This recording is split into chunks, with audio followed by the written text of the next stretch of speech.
ఉన్న బంగారాన్ని విడిపించి ఆ రోజు ఆన్లైన్ రేటుకే మేము కొంటాం. Sharma gold company. నమస్తే, వెల్కమ్ టు సుమన్ టీవీ. నేను మీ యామ్ని. ప్రస్తుతం మనతో ఉన్నారు ప్రముఖ ఆధ్యాత్మికవేత్త, ప్రముఖ జ్యోతిష వాస్తు పండితులు డాక్టర్ గుండపూడి శివసుధీర్ శర్మ గారు ఉన్నారు. గురుగారితో మాట్లాడి మనకున్న సందేహాన్ని అడిగి తెలుసుకుందాం. నమస్కారం గురుగారు. శ్రీమాత్రే నమః. శ్రీ గురుభ్యో నమః. గురుగారు, మీరు చెప్పారు అంటే జాతకంలో పితృదోషాలు కానీ, స్త్రీ శాపం కానీ, అలానే దేవతా శాపం కానీ ఉంటే అంటే మోక్ష నారాయణ బలి పూజ చేయించుకోవాలన్నారు కదండి. అసలు ఆ పూజ అనేది మనం ఏ విధంగా చేయించుకోవాలి మీరు తెలియచేయండి గురుగారు. తప్పనిసరిగా అమ్మ, దీంట్లో ఈ మోక్షనారాయణ బలి ఇందాక మనం కొన్ని కష్టాలు చెప్పుకున్నాం. అంటే మనం బయటికి చెప్పుకోలేక, లోపల మింగలేక, వాటిని అనుభవించలేక బాధపడుతుండేటువంటి వాళ్ళు చాలా సమస్యలు ఉంటాయి. పక్క వాళ్ళకి చెప్పుకోలేరు, కానీ పక్క వాళ్ళకి చూడటానికి మాత్రం వీళ్ళు మేడిపండులాగా చక్కగా ఉంటారు. ఉంది కదా, మేడిపండు చూడ మేలమై ఉండు, పొట్ట విప్పు చూడ పురుగులు ఉండు అని. అలానే లోపల ఉండేటువంటి బాధలను వాళ్ళు దిగమింగలేక లోపల కూర్చొని ఏడుస్తూ బాధపడుతుండేటువంటి వాళ్ళు చాలామంది ఉంటారు. ఇలాంటి వాళ్ళందరికీ అలాగే ఇందాక కొన్ని నక్షత్రాలు చెప్పుకున్నాం మనం. అశ్వని, ఆరుద్ర, మఖ, స్వాతి, మూల, శతభిషం, రోహిణి, హస్త, శ్రవణం, మృగశిర, చిత్త, ధనిష్ట, పునర్వసు, విశాఖ, పూర్వాభాద్ర, పుష్యమి, అనురాధ, ఉత్తరాభాద్ర, ఆశ్లేష. ఈ నక్షత్రాలలో మీ పిల్లల్లో ఎవరికి ఈ నక్షత్రాల్లో పుట్టినా తప్పనిసరిగా పితృదోషం ఉన్నట్టే. అలా అని చెప్పి నక్షత్రాల్లో పుట్టలేదు, పితృదోషం లేదు అని చెప్పడానికి కూడా లేదు. కొంతమందికి నక్షత్ర సంధి కాలం అని ఉంటుంది. అంటే ఒక నక్షత్రానికి ఇంకో నక్షత్రానికి మధ్యలో పుడుతూ ఉంటారు మారేటువంటి సమయంలో. అలాంటి వాళ్ళకు కూడా వాళ్ళ జాతకం ప్రకారం తప్పనిసరిగా ఈ పితృదోషాలు ఉండడానికి, స్త్రీ శాపాలు ఉండడానికి తప్పనిసరిగా అవకాశం ఉంటుంది. ఈ నక్షత్రాల వాళ్ళు ముఖ్యంగా తప్పనిసరిగా ఈ పూజ చేయించుకోవడం అనేది చాలా విశేషం. అంటే ఈ పూజ అనేది ఇప్పుడు ఏ వయసు పిల్లలకి సంబంధించి చేసుకుంటే మంచిదండి?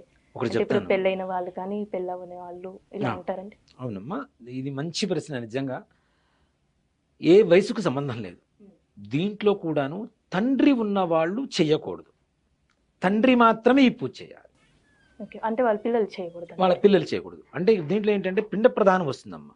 పితృపితామహి ప్రపితామహీనాం అనేటువంటి శబ్దం వస్తుంది కాబట్టి, తండ్రి శబ్దం వస్తుంది కాబట్టి, తండ్రి జీవపితృడై ఉంటే, సజీవంగా ఉంటే కొడుకు చేయడానికి లేదు, తండ్రి చేయాలి. తండ్రి చేయడం ద్వారా తప్పనిసరిగా. ఇప్పుడు దీంట్లో కూడా ఇంకొక అనుమానం కూడా ఉంది.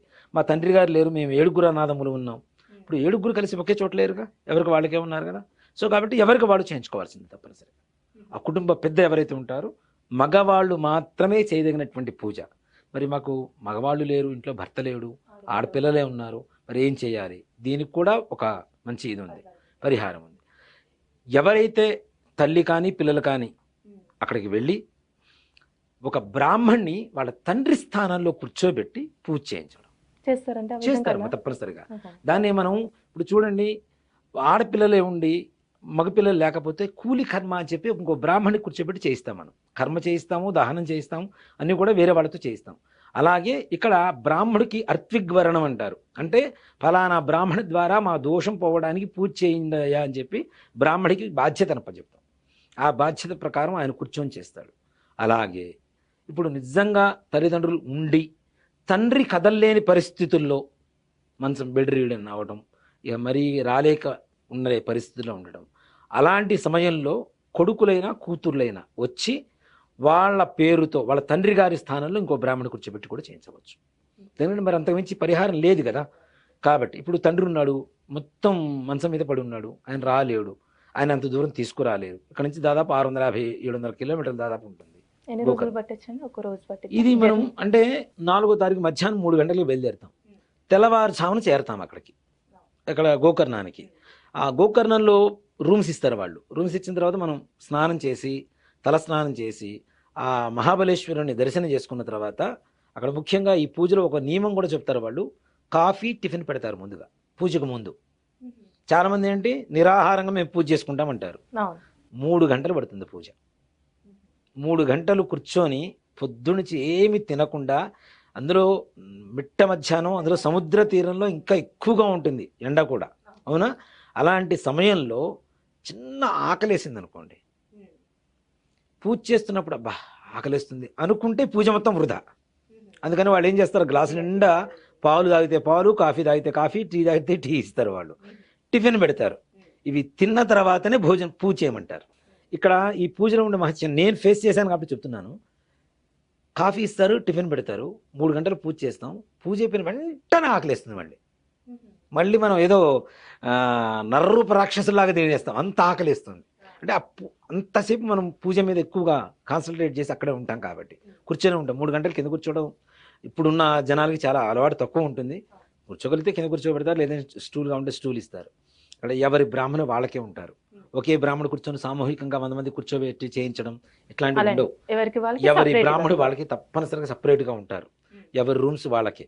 భోజనం మధ్యాహ్నం పూజ అయిపోయిన తర్వాత భోజనం పెడతారు. ఆ భోజనం కూడా వాళ్ళు ఎందుకు పెడతారు? బయట తినొచ్చు కదా, పంచభక్ష పరవణాలు, మాకు అక్కడ మొత్తం సముద్ర తీరం కాబట్టి ఫిష్లు ఉంటాయి, ఇవి ఉంటాయి అంటే అట్లాంటివి తినడానికి అవకాశం లేదు. అంత పవిత్రమైనటువంటి పూజ చేసుకున్న తర్వాత హోటల్లో ఎవరు ఏ విధంగా వండారో తెలియదు. కాబట్టి వీళ్ళే ఏం చేస్తారు అంటే పూజించినటువంటి గురువుగారు వాళ్ళు ఒక పెద్ద మఠంలాగా ఉంటుంది, ఆ హాల్లో కూర్చోబెట్టి వాళ్ళే వండించి మడిగా వడ్డిస్తారు. అంత పవిత్రమైనటువంటి పూజ చేసినప్పుడు మడిగా భోజనం చేయడం కూడా మంచిదే కదా, సాత్విక ఆహారం. కాబట్టి వాళ్ళే భోజనం పెడతారు. వాళ్ళు అదే అంటారు, మీరు బయట తినడానికి లేదు, మేము ఒప్పుకోము, తప్పనిసరిగా ఇక్కడికి రావాల్సిందే. మంచి రుచిగా పెడతారు. చక్కగా భోజనం చేసేసి ఆ తదుపరి మళ్ళీ మధ్యాహ్నం 3:30-4 గంటల నుంచి మనం బయలుదేరితే మరుసటి రోజు పొద్దున 6 ఇక్కడ ఉంటాం. అంటే ఒక 2 రోజులు పట్టిద్దండి వెళ్ళి రావడానికి. అంతే కదా. 4వ తారీఖు మధ్యాహ్నం 3 బయలుదేరితే 6వ తారీఖు పొద్దున 6:30-7 హైదరాబాద్లో ఉంటాం.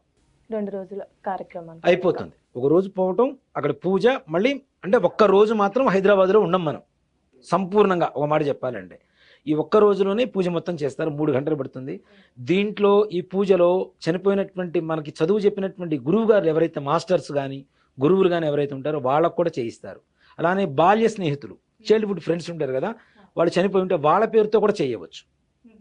భార్య తరఫున, భర్త తరఫున అందరికీ మోక్షాన్ని కలుగజేసేటువంటి ఒక విధానమే ఈ మోక్షనారాయణ బలి. కుటుంబ సభ్యులనే కాకుండా ఇంకా మనకి బయట వాళ్ళకి స్నేహితులు. నిజంగా అమ్మ చాలా నిజంగా ఈ పూజ ఎంత విశేషమైనది అంటే ఒక్కటే మాట చెప్తా, మగ పిల్లవాడి జన్మ ఎత్తిన తర్వాత తండ్రి మరణానంతరం ప్రతి ఒక్క మగవాడు ఈ దోషం ఉన్నా లేకపోయినా చేయించదగినటువంటి విశేషమైనటువంటి ఒక ప్రక్రియ పూజే ఈ యొక్క మోక్షనారాయణ బలి. అంత విశేషమైనటువంటి శక్తివంతమైనటువంటిది, మన జీవితాలు మార్చేటువంటి అత్యంత శక్తివంతమైనటువంటి ఒక విధానం. అంటే ఆ క్షేత్ర దర్శనం చేసుకున్న తర్వాతకి మనకి ఎలాంటి ఫలితం ఉండొచ్చండి? ఇప్పుడు ఒక కాశీకి వెళ్ళినా, అరుణాచలం వెళ్ళినా జీవితం అనేది కొంచెం మారుతుంది కదా. నిజంగా ఒక మాట చెప్పాలంటే అమ్మా, గోకర్ణంలో శివుడు ఆత్మలింగం అంటాం కదా, అక్కడ మనం ముట్టుకొని దర్శనం చేసుకోవచ్చు. స్పర్శా దర్శనం అంటారు దాన్ని. శివుడు ఆత్మలింగాన్ని మనం స్పృశిస్తే మనకి ఎన్ని పాపాలు పటాపంచలైపోతాయి. అవునా? మనకు ఉండేటువంటి దేహపరంగా, మానసిక పరంగా ఏవైతే ఉన్నాయో అన్ని దరిద్రాలు పటాపంచలైపోతాయి. అక్కడ నిజంగా ఆ దేవాలయానికి వెళ్తున్నా, గోకర్ణంలో అడుగుపెట్టిన తర్వాత కూడా మనకి చెప్పలేనంత ఒక పాజిటివ్ ఎనర్జీ వస్తుంటుంది, వైబ్స్ వస్తుంటాయి. ఆ దేవాలయంలోకి వెళ్తే నేను అందుకనే ప్రతి సంవత్సరం 2-3 సార్లు వెళ్తూ ఉంటా. ఎవరు వచ్చినా రాపోయినా నాకు సంబంధం లేదు, గ్యారంటీ వెళ్తూనే ఉంటాం. అంటే నాకు అత్యంత మహిమానమైనటువంటి శక్తిగా, మానసిక ప్రశాంతతనిచ్చేటువంటి వాతావరణంగా నేను చూసిన వాటిల్లో నిజంగా మన అరుణాచలం ఇవన్నీ కూడా చాలా శక్తివంతమైనది. కానీ గోకర్ణంలో ఎక్కడ లేని ప్రశాంతత వస్తుందమ్మా. అక్కడ ఒకటే మాట, అక్కడికి వెళ్ళిన తర్వాత కట్టుకోవడానికి బట్ట, తినడానికి తిండి 2 ఉంటే చాలా అక్కడ ఉండిపోదాం అనిపిస్తుంది. అలానే ఆ లింగాన్ని ముట్టుకొని ఇస్తారండి మనం? ముట్టుకోవచ్చు. వేరే చోట్లయితే తక్కువ. అంటే పూర్వకాలంలో, ఇప్పుడు మొన్నటిదాకా కూడా కాశీకి వెళ్ళినంటే స్పర్శా దర్శనం ఉండేది. కానీ ఇక్కడ ఎప్పటికీ స్పర్శా దర్శనం ఉంటుంది. మనం చక్కగా చెమ్ముడు నీళ్లు పోయొచ్చు, శివుడి మీద ముట్టుకోవచ్చు. ఆ లింగం భూమిలోకి ఎంత ఉంది అనేది ఎవరి సాధ్యం కాదు, ఎవరికి తెలియదు. అనంతం. అది భూమిలోకి పెట్టగానే ఆ భూమిలోకి చొరుచుకుపోయింది.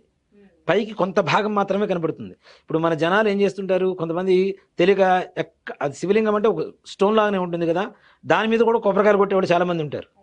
కాబట్టి అట్లాంటివి ఏమైనా జరుగుతాయని చెప్పి దానికి వెండి కవచం వేశారు.